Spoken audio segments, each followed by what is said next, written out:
A little bit of bark chewing, okay. It's your ambient, aren't you? Yeah. My name is Samantha. What is my background? That's a hard question.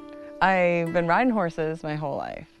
I wanted to grow my own food and homestead, and so I bought land when I got out of high school to grow fruit trees and grow my own food. I put in hugel beds. That was 20 years ago. They're still there. And then about 4 years ago, well, actually about 9 years ago, I started wanting to grow. I had a child, and so I wanted, if my kid was going to want to eat meat, I wanted to raise that meat for him. So about the time I got pregnant, I started raising chickens and ducks and turkeys. A dear friend of mine gave me some sheep and now some goats and a livestock guardian dog. And it seems like permaculture is kind of a slippery slope because now I have all these animals and we are, spinning wool and milking animals and making cheese. I grow a lot of my food, a lot of my vegetables, and I grow a lot of meat. I learned about permaculture, I think, in about 1998. I read Bill Mollison's stuff, I read the Fukuoka books, and I just thought that was the coolest thing in the world. And I read about Sepp Holzer. I didn't find out about Permies until later, but when I met Paul, I just felt like he was a kindred spirit, and I wanted to do whatever he was doing. And I could work on my own farm by myself and get a little bit done, but if I work in community, I can do more. I wanted to show taking the wool from the animals and the shearing and the spinning and then the weaving, so just like the whole process. And I wanted people to have a chance to see what that's like, to actually pet the animals, see what it takes to take care of them, see what the paddock shift looks like, because we can talk about it, but I think there's a lot to actually touching them. And a lot of people that came up have never petted a goat. They've never held a baby gosling. So I thought it was really neat that people could actually come and pet them and see what it's like to be with them, because if you get to really be with them, then you see how easy it is. This is Pepper the goat and Angel the goat. These are Nubian goats. They've just been bred, and so they will be having baby goats. We have some sheep here. These are lambs that we just sheared yesterday. I usually don't shear lambs because the wool is so short, but I wanted people to have a chance to cut the wool off and actually experience that and use the shears. And everyone could experience handling the lamb's wool and then spinning it and weaving it. And then the goose, she's a Toulouse goose and she has her 5 goslings. And she has been really happy coming up to the pond to swim around. I just raise my own animals and harvest them myself and process all of it myself because I like it. And you know what you're eating. You know what you're getting. So I also trade a lot. Lamb is very valuable. So, and duck and goose is a very valuable meat. So it's really easy to trade. And I'm getting the variety in the meat without having to actually do the work myself. Because if you want to add another species to your system, it's a lot more work. You asked me what animal to start with. Chickens are very easy. I think just the surplus that we have in our day-to-day life of the little vegetable scraps and the things that we're going to throw away is enough to feed 6 or 10 chickens so that you then have all the eggs that you could ever need. Even the little bits of broccoli and the things that they don't actually want to eat, the worms and the creatures of the earth will eat that, and then you've created a richer soil and the chickens will take care of that. So it's a perfect circle to use chickens. Most places could tolerate some sheep, a small family of sheep. Sheep really need a family. Most of the animals are really social creatures. Muscovy ducks are a great one because they're quiet. They don't quack. They're actually a goose. And so they're very quiet, so they'd be great in a neighborhood. It just depends on what you have. I think it's great to look around and see what you have a lot of. And wool is really expensive. So if you really want to do fiber arts, having your own animal makes it cheaper. And all these things, that if you do them yourself, they become affordable and even inexpensive. Whereas if you try to purchase the highest quality meat or to buy really nice wool, it's a lot of money. Let's pull some off of her.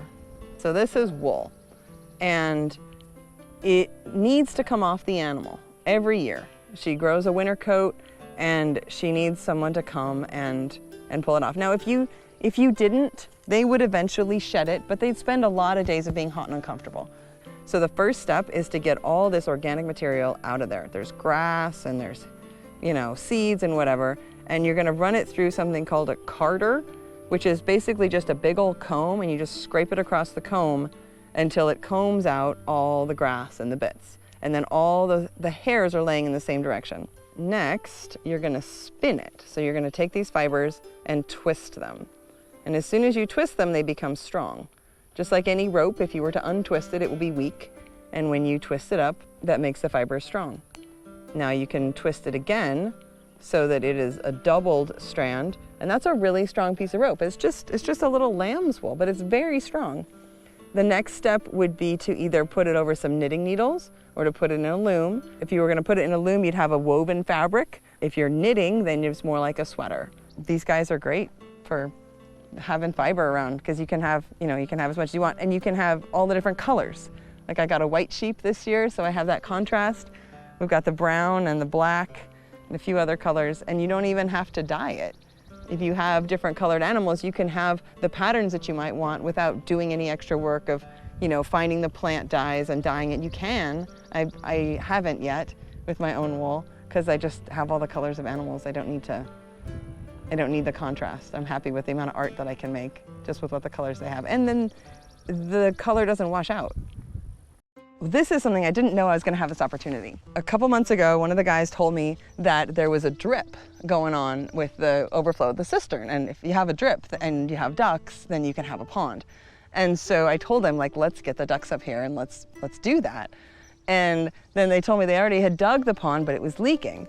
So we came in here with Rex, the excavator, and we smashed it down more with the bucket, leveled out the clay a little bit, so that we can now have the geese are working on it. We're gonna bring horses up here in a little bit, and the sheep and the goats are all gonna walk around and smash this whole area. It should make it so that it holds water again. I've had my horses for probably about 7 years. I have River and Paisano, and they are very large horses with big feet, and so they will be stomping around, compacting the soil, and then as the water level rises, they'll continually go down to the pond to drink. So that will compact the soil around the edges. As the water level rises, it will continue to compact the clay. There's the manual compaction of the clay, and then there's also what's called glee or gley, which is where you have animals who are pooping and feeding and creating organic material, and they create a slimy, watertight layer. It's anaerobic though, so eventually it will decompose once you take the animals out, but until then it will stop the water. And as long as we have both the manual compaction and the gley, it will hold water. And eventually we'll move the animals out because everybody wants us to be a swimming pool. So we'll move the animals out, we'll line the pond with lots of growing material, lots of living plants, and it will become an aerobic pond, and it will eventually remove that gley layer, but we will have a sealed pond by then. I think that next year it'll be much deeper, it might be all the way full, and people will be able to come and swim and cool off by the water. I think that'll be really neat. Maybe even get some floating islands where you grow the cattails and the other edible plants to kind of clean the water, and you can sit on that and float around. I think that'd be really fun. I'm excited to see what happens when we do this intensive grazing paddock shift system all over the land, starting right here around the pond.